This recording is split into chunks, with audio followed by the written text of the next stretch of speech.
তো আজ কিন্তু চ্যাম্পিয়ন্স ট্রফিতে টিম ইন্ডিয়ার গ্রুপ স্টেজের শেষ ম্যাচ, আর প্রতিপক্ষ নিউজিল্যান্ড। আর এই টিম ইন্ডিয়া এবং নিউজিল্যান্ড এই দুটো টিমই কিন্তু এই গ্রুপ থেকে সেমিফাইনালের কিন্তু যোগ্যতা অর্জন করেছে।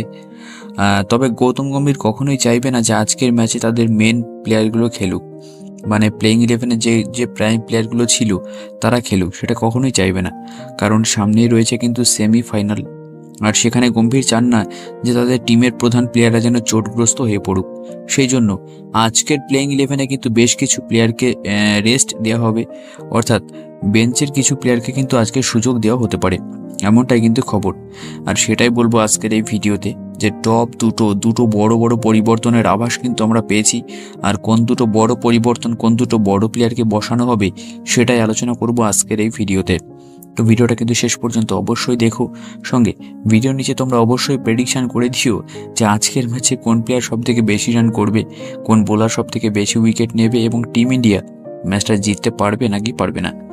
অবশ্যই কিন্তু ভিডিওর নিচে অবশ্যই কমেন্টে জানিও।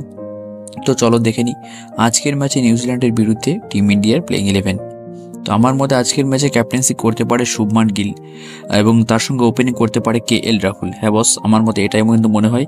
তো আজকের প্লেইং ইলেভেনের শুরুতে এরাই থাকছে: শুভমান গিল, KL রাহুল, সঙ্গে থাকছে বিরাট কোহলি, শ্রেয়াস আইয়ার, ঋষভ পন্থ, হার্দিক পান্ডিয়া, অক্ষর পটেল, রবীন্দ্র জাডেজা, মোহাম্মদ শামি, কুলদীপ যাদব এবং হর্ষিত রানা।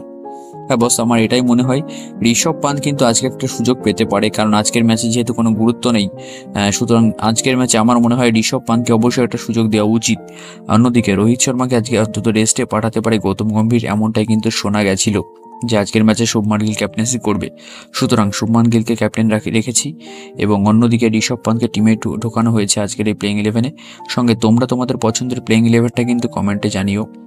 আর আজকের ম্যাচটা যদি ইন্ডিয়া জিততে পারে তাহলে কিন্তু সেমিফাইনালে অস্ট্রেলিয়ার সঙ্গে দেখা হবে, আর যদি আজকের ম্যাচটা হেরে যায় তাহলে সেমিফাইনালে কিন্তু সাউথ আফ্রিকার সঙ্গে দেখা হবে। সুতরাং ভিডিওর নিচে অবশ্যই কমেন্টে জানিও টিম ইন্ডিয়া কার সঙ্গে সেমিফাইনাল খেলতে চলেছে। আর আজকের ম্যাচের প্রেডিকশনগুলো কিন্তু কমেন্টে জানাতে একদমই ভুলো না, আমি কিন্তু প্রত্যেকের কমেন্ট চেক করি।